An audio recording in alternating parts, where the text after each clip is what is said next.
wala kang katulad. Sa habang panahon, sa habang panahon, wala kang katulad. Sa habang panahon, O Diyos, sa habang panahon, wala kang katulad.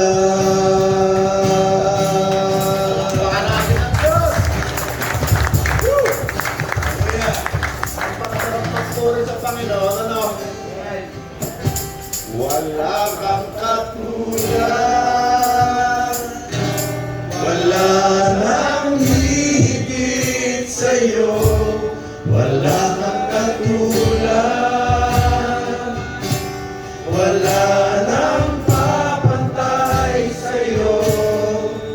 Ikaw ang Diyos noon pa man, maging ngayon at kailanman. Sa habang panahon, wala kang katulad.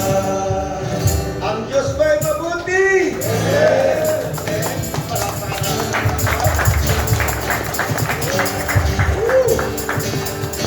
Makakaupo na tayo. May bagong audience, oh. Ang aking apo. Na-miss natin si Pastor Alex, eh. No? Ayun lang, susubuhin na sana natin. Wala kang katulad. Sana pasarap kumanta sa Panginoon, ano? Subukan lang natin ulit, subukan natin, ano? Ipikit nyo yung mata nyo, tapos yung inyong pag-awit. Isipin ninyo, o kaya naman ay yung kaluluwa nyo, kasi sabi ng Bible, sambahin mo ang Diyos ng buong kaluluwa. Ipikit mo yung mata mo, tingnan mo, maramdaman mo ang Panginoon, kasama mo, katabi mo. Wala kang katulad. Wala nang higit sa'yo. Wala kang katulad. Wala nang papantay sa'yo. Ikaw ang Diyos noon pa man, maging ngayon at kailanman. Sa habang panahon, wala kang katulad. Palakpakan natin ang Panginoon. Ano naman ako sa talang buhay ko, hindi ko maisip na ako pala maglilid ng pagpupuri sa Panginoon sa mga kakalabawan. Ano? Tawag ko kalabaw kasi mga barako. Ito nandito si Nanay Panchi. Si Nanay Lirman, hindi ko rin. Kaya ako binabanggit ng mga kalabaw. Tawag ko sa tumisang mga kalabaw tayo eh. Hindi ko sinasabi na tayo kalabaw. Kundi pagkahalin tulad ko sa uri ng ating pagtitipon. Kasi nga tayo mga working force tayo, matipuno. Although may mga babae doon. Ang Diyos ay mabuti! Yan, dahilan bakit tayo nandito sa lugar na ito. Every Monday, meron tayong kahit man lang ilang minuto para si Jesus ay ating i-meditate. Wala nang iba. Hindi para pag-usapan ng mga anong chismis, politika o anuman, kundi para lamang kay Kristo. Alam ko tayo lahat natututo. Kasi ang Panginoon ay nagtuturo sa atin. Kalimitan nga ang ating pinag-aaralan, hindi katulad ng mga tradisyonal na ating narinig sa pangkaraniwang mga simbahan. At malimit nga ako'y nasisibat ng mga relihiyoso. Sapagkat ang ating pinag-uusapan ay si Kristo. Alam nyo, ang Panginoon, pag nagturo siya, kumisa ng mga tao, nawawala sa harapan niya. Bakit? Hindi siya maintindihan. Kasi noong Panginoon ay nagtuturo, sabi niya, marami pa akong gustong ituro. Pero hindi niyo pa kayang maunawaan. Pagdating ng Espiritu Santo, sabi ng Panginoon, yung hindi kayang unawain ng marami, maiintindihan niyo. Amen! Basta natin ng Bible natin kasi diyan tayo tinuturuan ng Panginoon. Tignan nyo, may Bible tayo, malaki-laki, no? Kadami-dami na kasulat. Yeah. Lagi kong sinasabi, ang Bible na yan, nakalaki-laki na yan, no? Baka isang taon hindi mo yan mapasa eh. Yeah. Lalo na ako, may tamad-tamad kong magbasa. Pero pagdating sa Bible, araw-araw binabasa ko, 30 taon na ako nagbabasa. Hanggang ngayon, basa ako ng basa, umaga, gabi. Yeah. Babasa ako. Bakit? Ang salita ng Diyos ang pagkain ng aking kaluluwa. Yeah. Amen? Yeah. Kaya namibigay tayo ng Bible. Bible ba tayo? Yeah. Ano mga simbahan, kailangan ng Bible. Bigyan natin ng Bible. Yes. Yes. Ang Bible, kahit yan ay ang lingwahe, English, Tagalog, yan ay mga salita ng Diyos na kinasihan ng Espiritu Santo. Yes. Maraming ang tao, ako, ayaw ko ika ng Tagalog, kasi ika ay mas maganda ika English. Nakapagpasulat niya ang Panginoon sa bato. Yeah. No? Paano hindi? Translation lang, hindi kayang gawin ng Diyos. Yes. Sinulat niya mula nga sa bato. Pinasulat kay Moses, paano? Pag ang Bible, pinagdudahan mo, ang katulad mo ay isang itlog na may laman. Although, merong nagtatranslate ng Bible, yun para doon sa kinauukulan, hinahayaan ng Diyos na matranslate ang Bible sa iba-ibang wika. Minsan lang, hindi natin maakma yung gusto natin. Pero ang Bible, pag sinabi mo Bible, kinasihan niya ng Diyos. Kahit sabihin mo pa, naku, ang China, nagpa-printi kaya ng Bible, huwag nyo ikang paniwalaan yun. Pag inalaw ng Diyos ang Bible, i-translate, meron niyang para sa kanila. No? Kung ayaw nila ng bakla, ng hindi pa nga China, ang bakla sa kanila, may sira ulo. Wala sila sa dictionary nila, wala yung salitang bakla. Totoo lang. Sa Bible sa dictionary ng China, walang salitang bakla. Sira ulo. Yun ang definition nila doon sa mga bakla.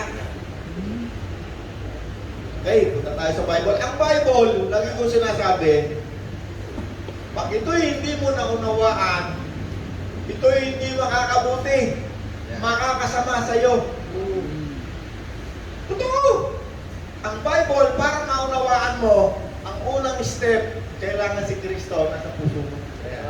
Pag wala si Kristo sa puso mo, ang Bible, ito'y tuturing mo lamang na isang ordinaryong libro. At pag binasa mo, bigyan ka ng examen, pasado ba? Pero hindi mo nakuha yung tunay na sustansya ng nagbigay ng mensaheng ito. Yes. Amen! Amen! Natutunan ba tayo sa ating 30 taon na Bible study? Naalala ko, Pastor Alex na. Ilang taon ka na, Pastor Alex? 77. Tayo, ikaw, ilang taon ka na? 77 din! 77. Nung una tayo, nagba-Bible study tayo. Sa ilalim lang ng doon sa itong lugar na to, basurahan ito.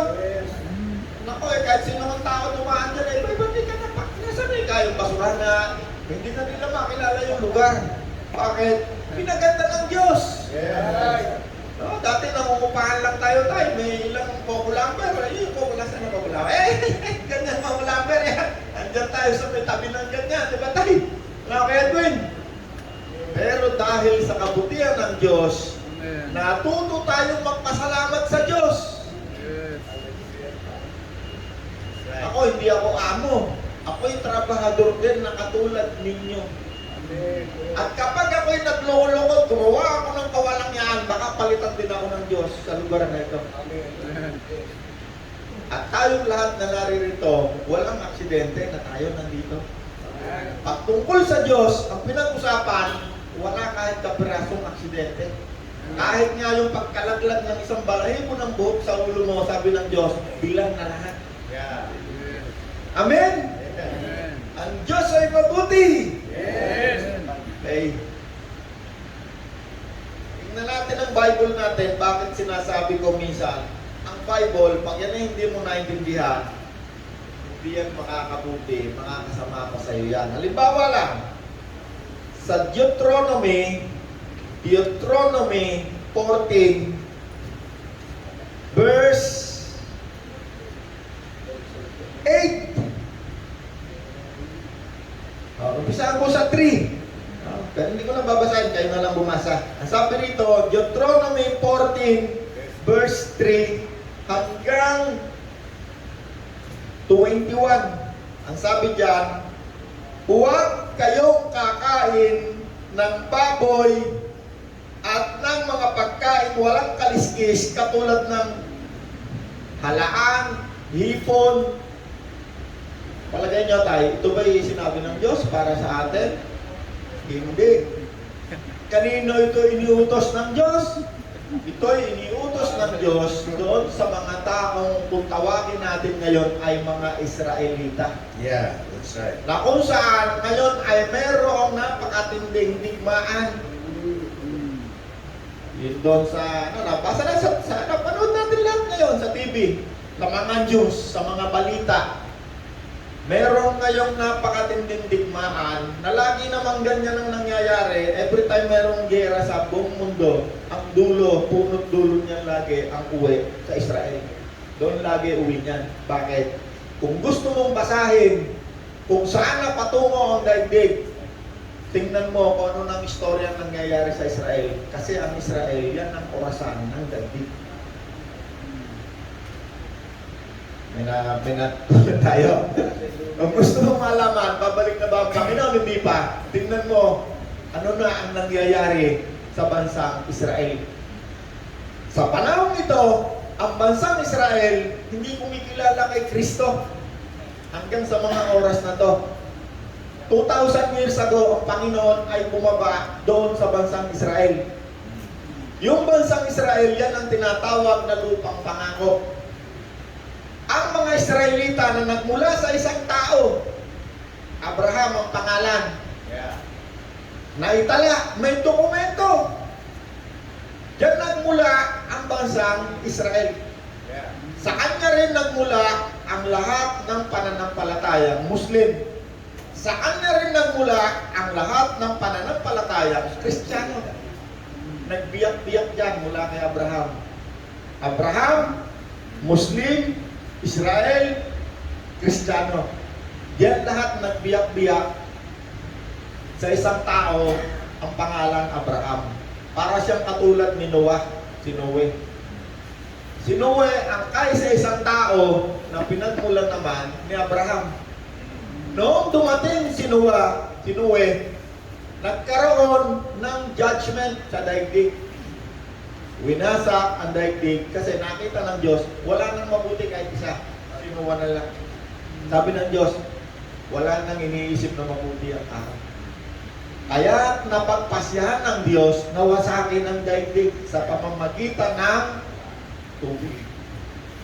After ng tubig, ang Diyos ay nakipagtipan kay Noah, unang tipanan. No? Ay, yung iba nga, hindi alam yan eh. 2 tipan lang ang gusto, 5 tipan, bagong tipan. Merong pang tipan, bukod sa tunan na yan. No? Okay? Ngayon, itong aklat ng Deuteronomio at marami pang iba, Genesis, no? Paano-anong, hindi ko sinabi na hindi mo dapat yung basahin. Bakit? Ang bagong tipan, galing diyan. Hindi pwede na hindi mo yan alam. Hindi ka pwedeng magturo ng Bible kung hindi mo alam ang buong Bible. Baka mamali ka. Hindi ko sinabing hindi ka pwedeng mag-evangelize, ha? Ang hindi ko sinasabi ko, Bible. Pag kilala mo si Kristo, pwede ka nang magbahagi ng salita ng Kristo. Pwede mo nang ibahagi si Kristo.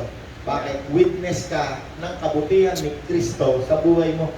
Pwede mong ibahagi ang mga bagay na gagawin sa iyo ni Kristo at yung mga bagay na ituturo sa iyo ni Kristo. Yeah. At hindi ka mamamali. Right. Meron nga isa dyang may doctorate degree pa eh. Oo, lahat. Kailangan ikaw meron nagtuturo sa iyo. Sabi ko, sabi ang alam ko takilang guru ito, guru natin. Pero meron pa bang ibang mas mataas ang takilang guru at tagapagturo? Mamamali ka lang kung wala sa iyo si Kristo. Pag nasa sa iyo si Kristo, hindi ka pwedeng magkamali. Naniwala kayo, Ron? Pag nasa sa iyo si Kristo, hindi ka pwedeng magkamali. Pag nasa sa iyo ang dakilang guro, hindi ka pwedeng magkamali. Maliban na lang kung ang Bible, tinranslate mo sa sarili mong kaalaman. No, meron tinatawag sa Bible na revelation. Meron din naman tinatawag sa Bible ng mga katuruang tradisyon. Ibig sabihin ng tradisyon, para pang mainstream media. No? Di ba yung mainstream? Ibig sabihin ng mainstream, pag nanood ka sa TV, pareho yung mga balita na ito, mainstream media. No? At karamihan dyan sa mainstream media na yan, lalo na pag may gera, puro fake news yan. O ngayon, manood ka sa TV, karamihan mong makikita mga balita sa Israel, puro mga pro-Israel. Bakit? Kasi ang mainstream media, kampi ng Israel. Konting ano lang ang kakampi nila. Kalimitan yung mga part na sa kabila kaaway ng Muslim, kalimitan masama. Kalimitan masama. Yeah. Hindi talaga fair ang balita. Yeah. Ganon din sa Bible. Pag ang Bible, pinakinggan mo yan sa mga simbahan lang na tradisyonal, pare-pareho lang maririnig mo dyan. Yan ka po. Yan mo na lang. At na nga, ano ba ang topic natin itong mga nakaraang linggo tungkol sa Espiritu Santo, ano? Ilang buwan na yun eh. O maraming absent si Pastor Alex. Alam mo si Pastor Alex, yan may sariling eskwela yan. May doctorate degree yan, napakagaling niya sa Bible. No? Pero marami pang hindi alam pag ang Panginoon nagturo. Right. No, 30 taon na akong nakikinig ng mga preacher. Ang Espiritu Santo raw, pagka hindi ka nagsalita ng ibang wika, hindi ka raw nila kasali, wala raw ang Espiritu Santo. Nalaman natin, nung tayo ang haba na ng ating Bible study, ano? Mula kay Pedro, nung siya nangaral sa mga hentil. Habang siya ay nangangaral, dumating ang Espiritu Santo. Naku, napakahaba na ng ating 3 buwan yata na tayong nag-uusap diyan. Sobra-sobra na sa dami. Tayong mga hentil pala, hindi tayo katulad ng mga Hudyo. Sa Jerusalem, sa Samaria, yan ang tinatawag na Israel. Jerusalem, Samaria, yan din ang tinatawag na Gaza, West Bank. Andyan ang gera sa mga oras na to. Diyan sa lugar na yan, kapag tumanggap ang tao sa Espiritu Santo, merong nakikita. Bakit? Ang Panginoon lumakad dyan sa buong Israel 3 taon. Ang tungkol sa Espiritu Santo at paghahari ng Diyos, ang kanya laging topic. Kapag nagturo ang Panginoon at hindi naunawaan ng mga tao, kung hindi yan dapat ng bato, babatuhin ng Panginoon, itutulak sa bangin ng Panginoon. May mga pagkakataon ng Panginoon na nagtuturo sa loob ng sinagoga, simbahan, ang mga tao nauutos. Ang natitira lang, yung 12 disciple lang. Bakit? Mahirap unawain ang salita ng Diyos kung wala ang Espiritu Santo. Lagi tayong mapupunta lamang doon sa kung ano yung kaya lang nating unawain. Yeah. Ang isang hentil, kapag tumanggap kay Kristo, ang Espiritu Santo, ang Espiritu ni Kristo, ang Espiritu ng Ama, kasama mo. Huwag na huwag kang maniniwala na hindi mo siya kasama. Kasi pag hindi ka naniwala na si Kristo, ang Espiritu ni Kristo, ang Espiritu ng Ama, hindi mo kasama, yung katawan na yan, gagawa yan ang kasama ka. Tayo, naniniwala ka si Kristo, kasama mo? Yung totoo, tayo. Kasama mo ang Espiritu ni Kristo, kasama mo ang Diyos. Kung kasama mo ang Espiritu ni Kristo at kasama mo ang Diyos, sampula tayo, ikaw ba'y pupunta pa sa isang inuman ng barkada mo, uupo ka at makikipag-inuman ka at may mga babae at mayroong ano-anong kawalang ka? Hindi, di ba? Bakit? Sapagkat sinasabi mong si Kristo'y kasama mo. Yeah. Sige tayo. Nag-sample ko lang. Pag nakalimutan mo na si Kristo kasama mo, matatagpuan mo yung sarili mo at gumagawa ka ng kasalanan. Yeah. Kaya sabi ni Apostol Pablo, hindi nyo ba alam na ikaw ay templo, tirahan ng Espiritu Santo? Pinakamahalaga sa lahat ng subject. ang tungkol sa Espiritu Santo ay kasama mo. Yeah. Huwag kang maniwala na ako. No? Kasi ang Panginoon may pagkakataon, bago siya umakyat sa langit, hiningahan niya yung mga taong kasama niya ng Espiritu Santo. Tanggapin ninyo ang Espiritu Santo. Yeah. Nang malimit, ang mga tagapagturo ngayon, ginagaya nila literal yung ginawa ni Kristo. Okay. Ngayong araw, meron tayong isang topic tungkol kay Kristo dito sa Lumang Tipan. Alam nyo ba na ang Panginoon, kahit doon sa Lumang Tipan, ang Panginoon ay malimit na hinahalin tulad doon sa mga ginawa niya nung siya hindi pa nagkakatawang tao. Halimbawa, noong sina Moses ang mga Israelita papunta sa Israel, galing ng Egypt kasi sila ay inalipin sa Egypt 400 years. Sila ang gumawa ng mga pyramid, lahat ng bagay makikita natin sa Egypt ngayon, ng mga 7 wonders of the world. Itong mga Israelitang ito, sila ang pinagtrabaho dyan ng parao, ng hari. Ngayon, 400 years, milyon na sila. No, diyan din nangyari yung katakot-takot na tinatawag nating plagues. Ano sa Tagalog yung plagues? Yung mga salot na napapanood natin sa TV, diyan din yung nangyari habang sila ay paalis. No? Ang mga taong ito ay sinabihan ng Diyos na umalis na kayo diyan, punta na kayo sa lupang pangako. May lupang pangako lupang pangako. Yung lupang pangako na yan, ang utos dyan ng Diyos sa mga Israelita, lahat ng dadatnan ninyong tao riyan, hayop, bata, matanda, lahat ng may buhay dyan, ang gagawin nyo dyan, papatayin nyo. Sino inutusan? Israelita. Hindi utos kay Nanay Pachi yun. Oy, Pachi, bibigay ko sa iyo yung nobeleta. Lahat ng tao doon, patayin mo ha. Kasi bibigay ko sa iyo yun. Kailangan nyo, sa amin na example ko lang yun, na-example ko ha.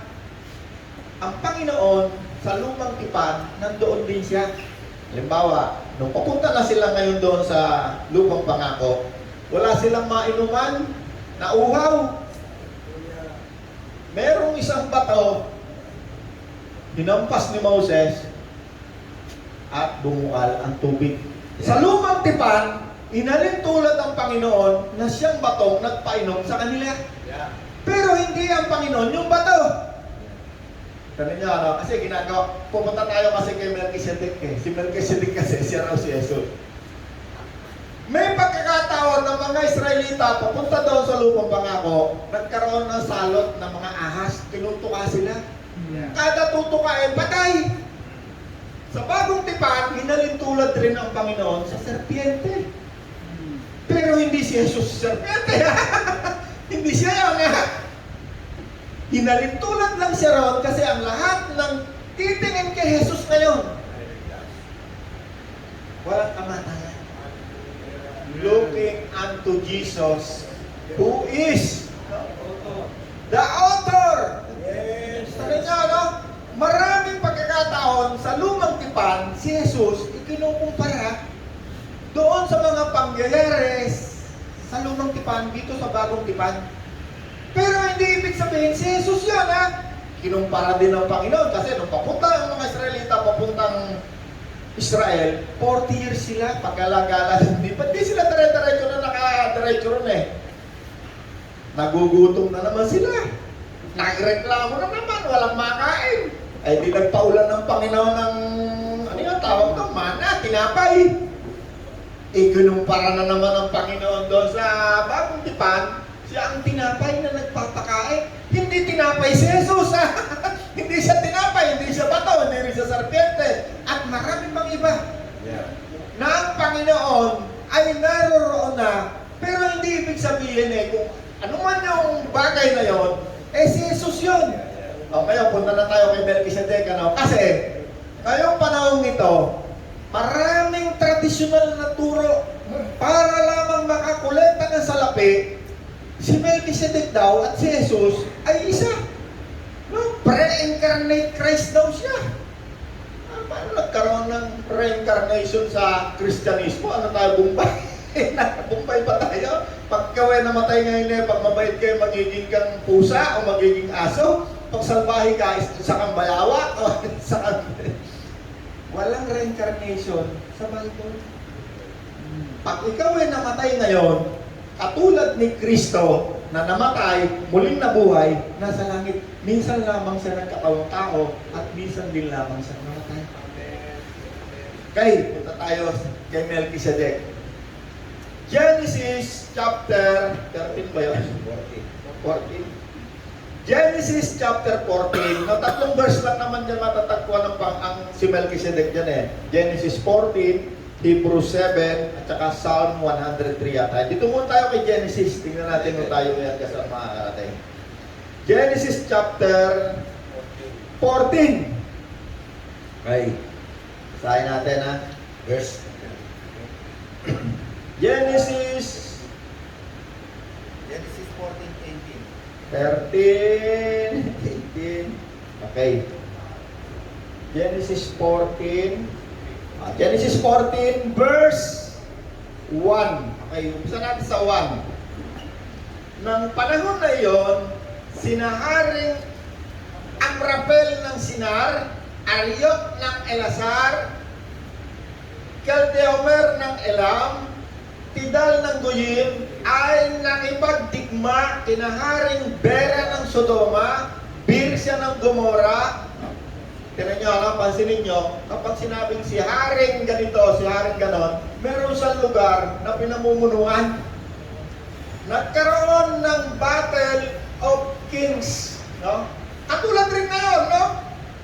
Nung panahon na yon, hindi sila tinatawag na nation, kaharian. Kasi nung panahon na yan, wala pa dyan ang pagkahari ng komunista, wala pa dyan ang pagkahari ng demokrasya, wala pa rin Muslim, wala pa. Hindi pa sila pinapanganak.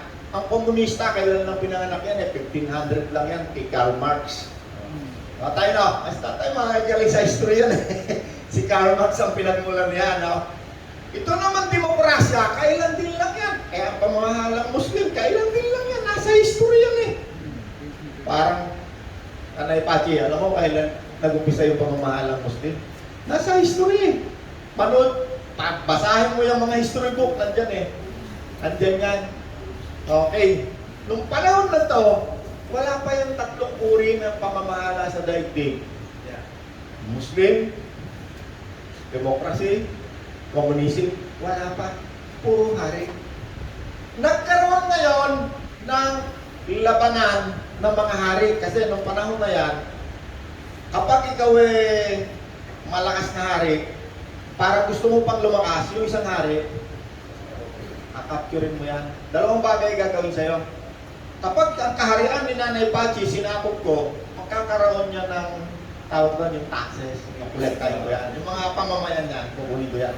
Or, kung gusto ko nang palitan yung pangalan yan, papalitan ko na yung pangalan. Pag hindi na mag-exist sa mapa yan. Kaya yung mapa, pag tingnan mo yung mapa, dito sa Bible, nung unang panahon, iba-iba yan. Kasi kung sino yung lumalaking kaharian, nasakop niya yan. Minsan nawawala na yung pangalan niya, hanggang sa kumisa naman, nandun pa rin.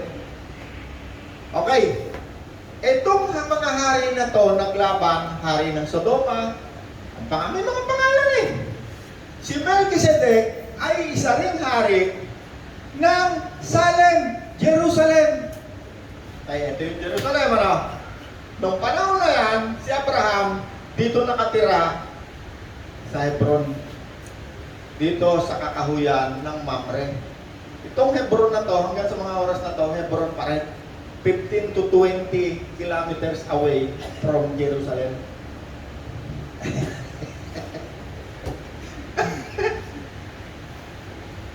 Si David, nung siya'y naging hari, dito siya pinoroklaim na hari.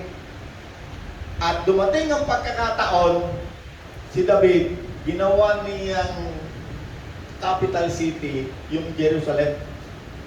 No, kaya yung Jerusalem, dati hindi yan ang capital city ng Israel. Nandoon sa, kailan lang, itong nakaraang taon lang, ilang taon lang, umupo lang si Trump.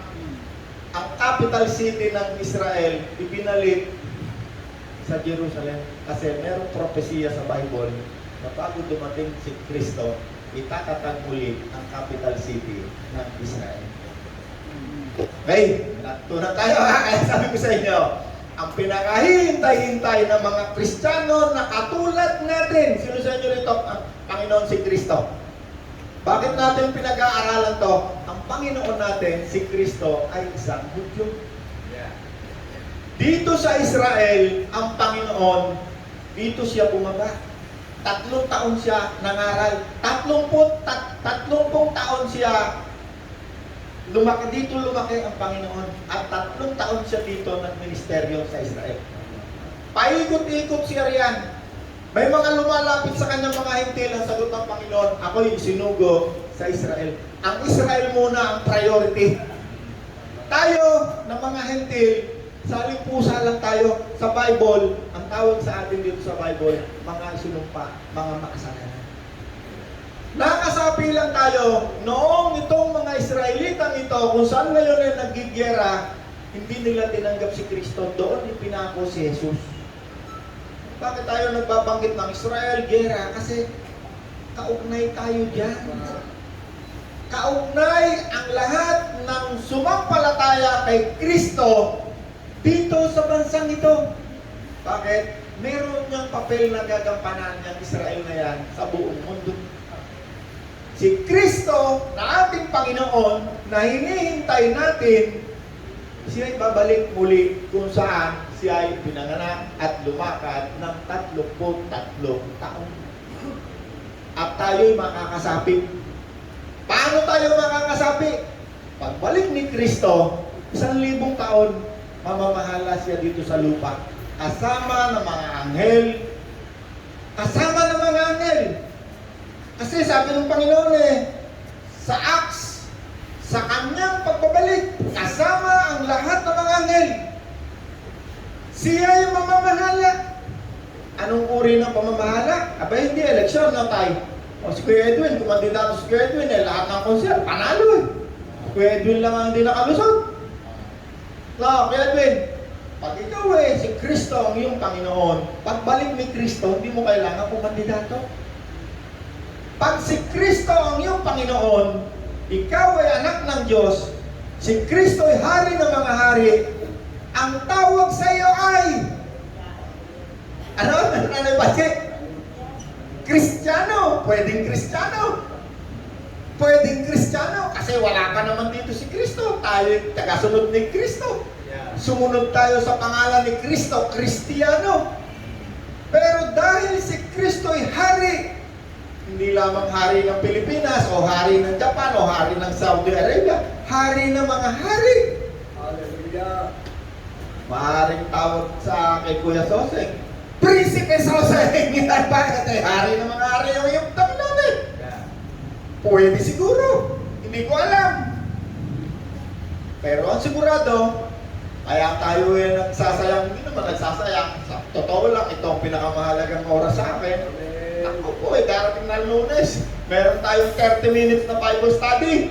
Pag-uusapan natin uli yung mensahe ng Panginoon. Bakit? Every time tayo magtitipon, ang tawag sa mga taong nagtitipon sa isang lugar na ang pinag-uusapan ay mga mensahe tungkol kay Kristo.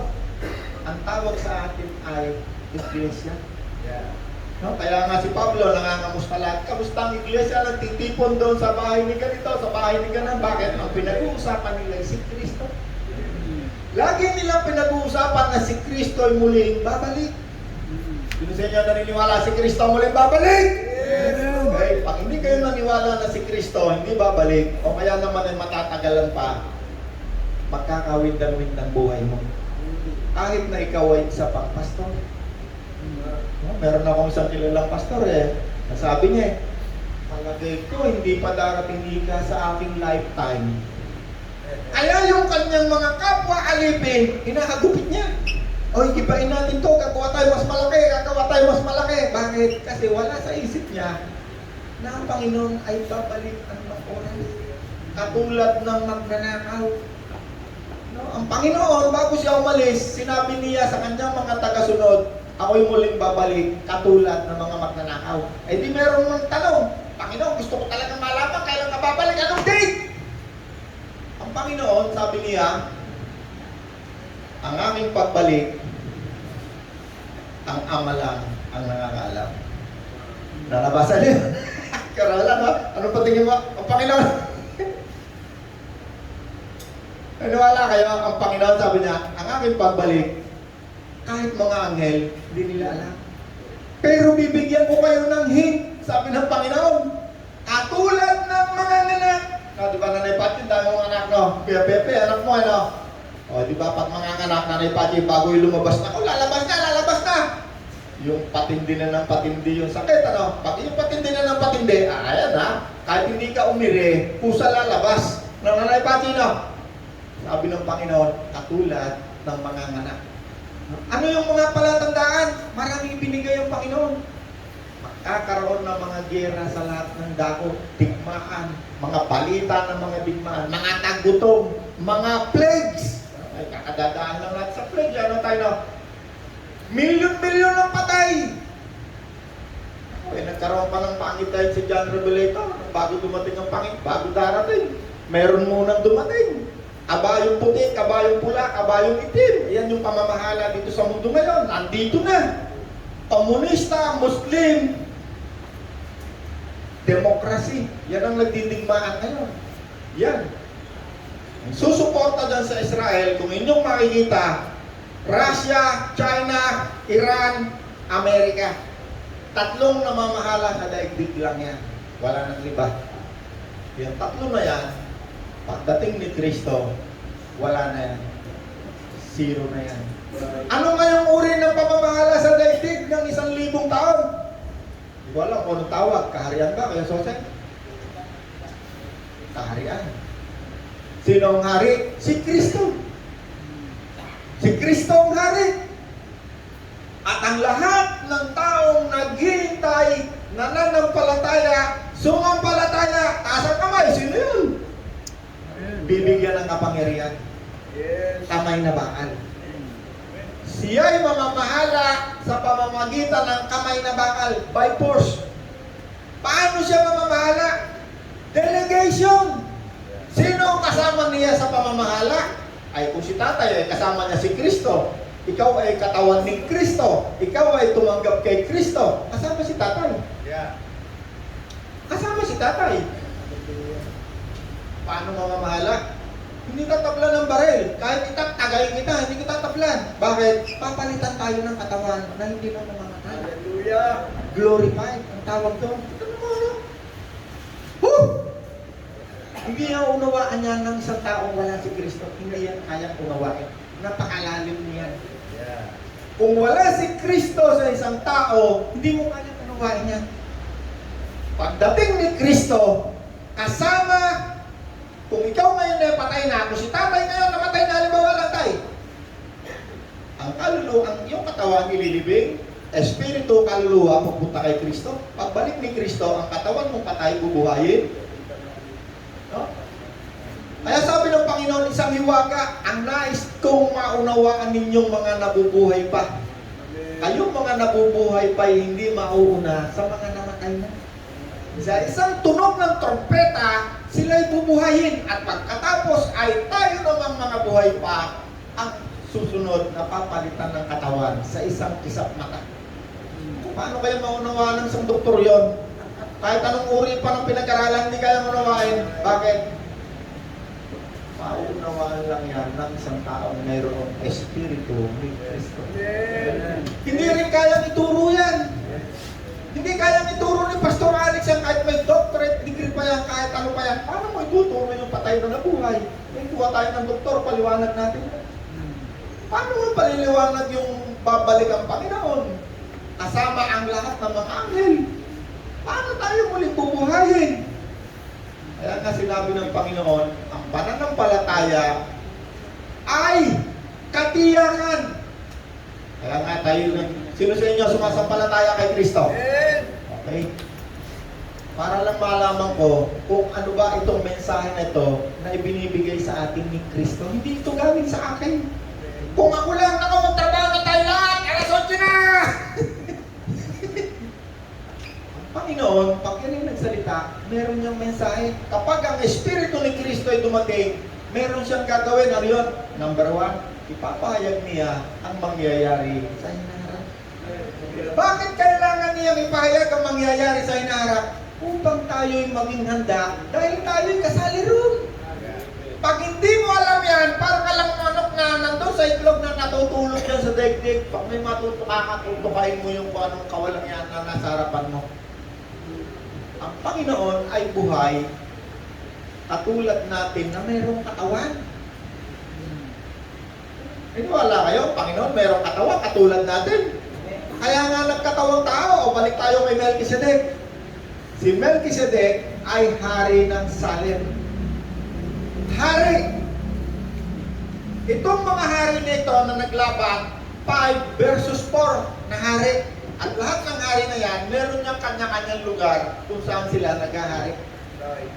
At dito sa pangyayari nito, basahin nyo na lang pag-uwi nyo kasi mahaba ito. Itong silot, nung nagyera yung 4 versus 5 hari, itong silot, nung panahon na yon, nandoon na siya sa lugar ng Sodoma.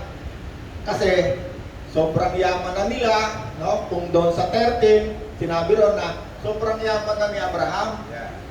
Asa kanya na lahat yung mga hayop, wala nang mapastulan. Itong silot, pamangkin ni Abraham, sinama siya ni Abraham kasi isa siyang napakalaking pakinabang kay Abraham. Siya ang kanang kamay. Dumating ang panahon, sabi ng dalawa, nag-aaway na yung pag-aalaga natin ng baka. Pumili ka ng iyong lugar at yun namang hindi mo pipiliin, akin. Nakita ni Lot yung Sodoma, Gomora, maliwanag ka. Mukhang marami rong kasiyahan, may mga anak siya. Pinili niya yung lugar na yon, para dito marami akong mapagbebentahan ng gatas ng aking baka. Negosyante kasi sila eh. Nung nagkaroon ng gera, yung Sodoma, natalo.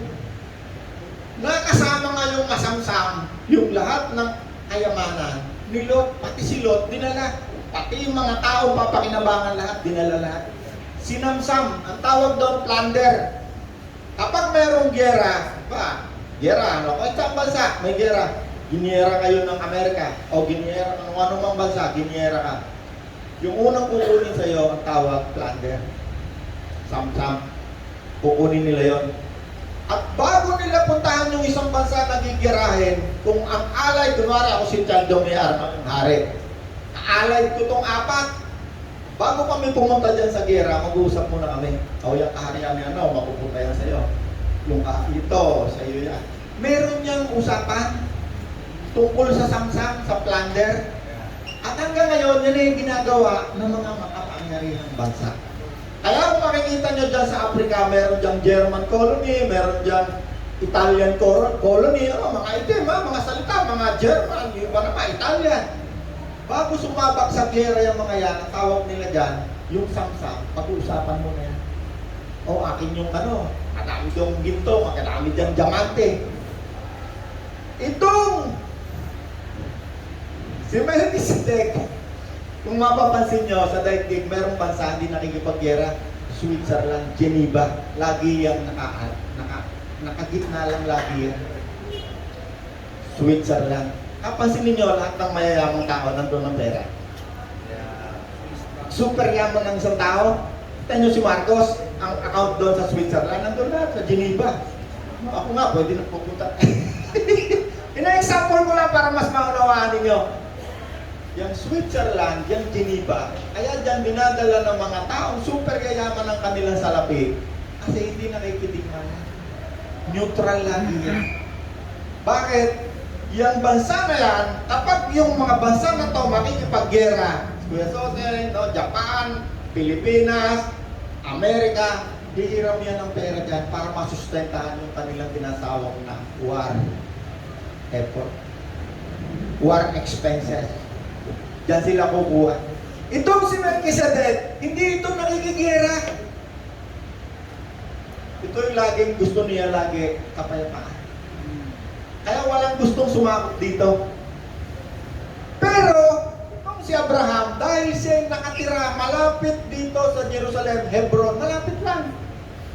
15 kilometers o 15 miles. Ito, malapit lang. No? Kumbaga kasi yung Israel maliit lang yan.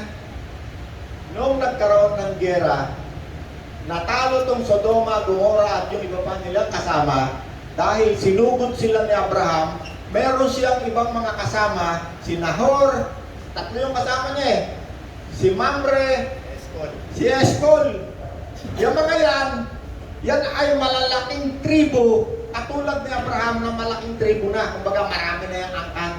Pero nandyan yan sa palibot ng Israel. Naninira ng Jerusalem. Diyan sila nakatira.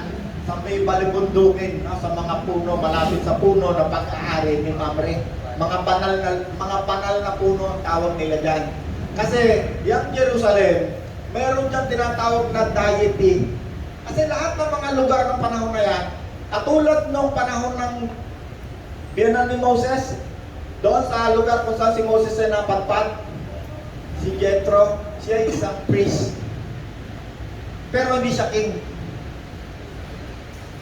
Itong si Melchizedek, dito sa Jerusalem, siya ay king. At the same time, siya ay priest.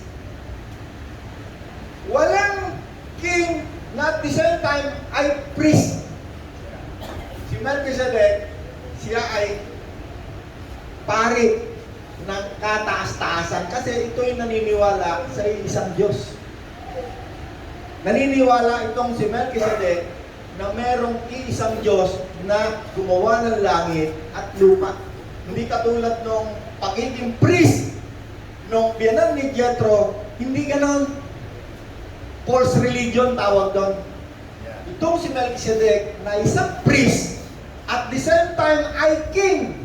Siya ang namamahala doon sa kaharian ng Salem. Panahon na yun, ang pangalan doon sa Jerusalem, Salem lang.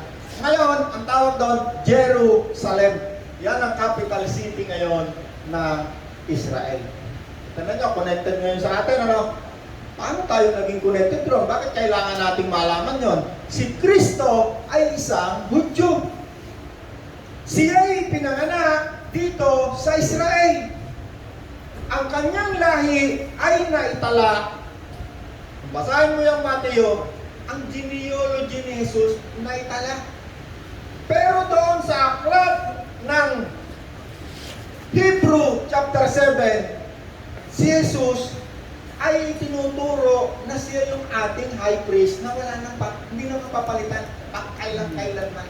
At siya ay tinulad in the order of Melchizedek. No, wala naman ditong order of Melchizedek sa Genesis Noong itinuturo na ni Apostol Pablo ang tungkol kay Melchizedek sa mga Hudyo na siya na yung priest forever, hinalintulad niya yun siya in the order of Melchizedek kasi ang mga Israelita, kung hindi ka in the order of Aaron and Levite, yung mga tinatawag na Leviticus priest, Levitical priest, hindi ka pwede maging priest noong panahon na dito sa law. Ang pagiging priest, kailangan galing ka sa lahi ni Levi. Ang Panginoon galing sa lahi ni Judah.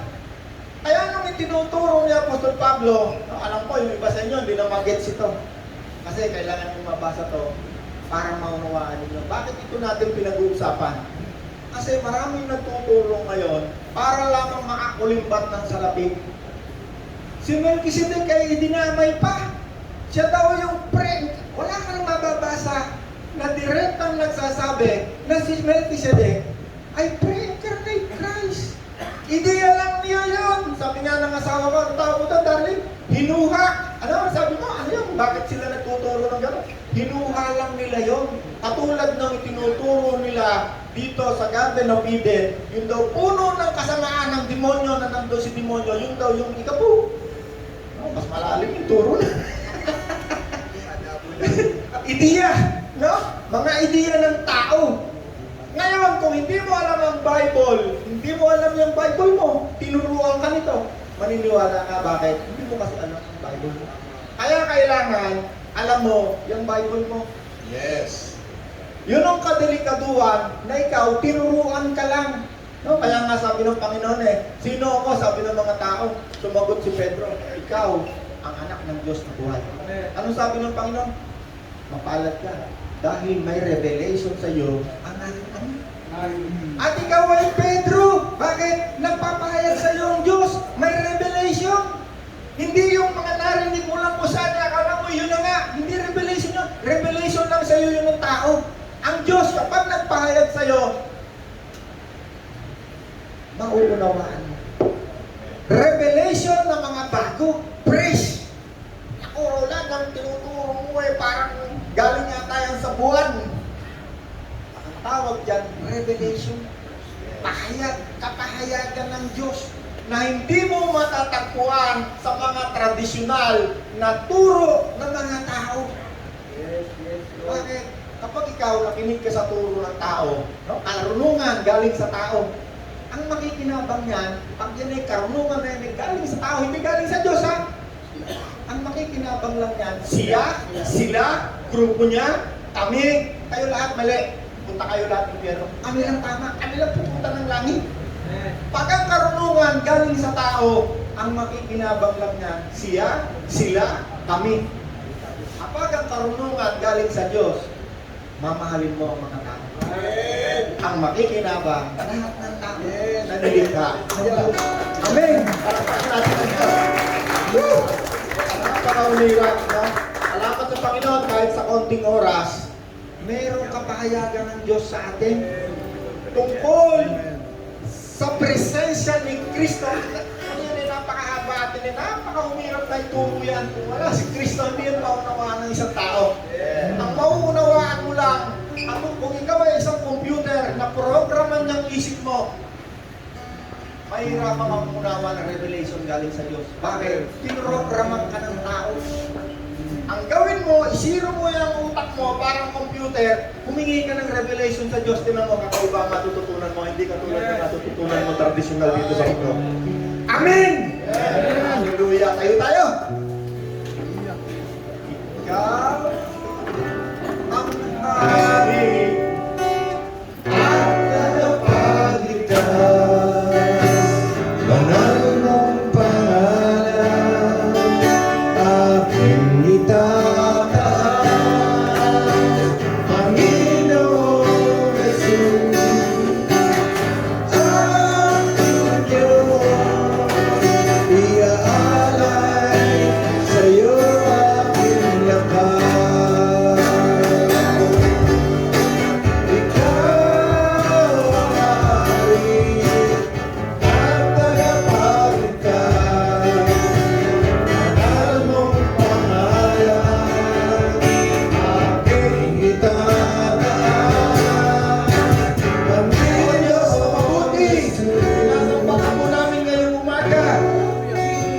Inihahandog namin sa iyo, Panginoon, ang salapi na aming pinaghirapan upang tumulong sa kapwa magmahal sa mga nangangailangan.